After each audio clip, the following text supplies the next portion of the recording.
विश्व फुटबलको सर्वोच्च निकाय फिफाको वरियतामा नेपालले सुधार गरेको छ। आज हामी नेपालले फिफा वरियतामा कति स्थान सुधार गरेको छ र यसले नेपाललाई एएफसी कप क्वालिफायरमा कतिको सहयोग पुग्नेछ भन्ने बारेमा चर्चा गर्नेछौँ। भिडियोलाई अन्तिमसम्म हेरेर साथ दिनुहोला। नयाँ वरियतामा नेपाल 167औं स्थानमा रहेको छ। अघिल्लो वरियतामा नेपाल 169औं स्थानमा रहेको थियो। मरिसस विरुद्धको 2 खेलमा जित निकालेपछि नेपालले 2 स्थान सुधार गर्न सफल भएको हो।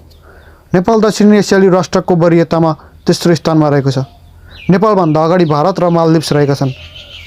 नयाँ वरियताको शीर्ष स्थानमा बेल्जियम यथावत रहेको छ भने ब्राजिल दोस्रो, फ्रान्स तेस्रो, अर्जेन्टिना चौथौं र इङ्ल्यान्ड 5औं स्थानमा रहेको छ। नेपालको फिफा वरियतामा 2 स्थान मात्र सुधार भएकोले नेपाल फेरि पनि पट 4 मै यथावत रहेकोले नेपालले एसिया कप क्वालिफायरमा सहज प्रतिद्वन्दी भन्ने पाउने भएको छैन।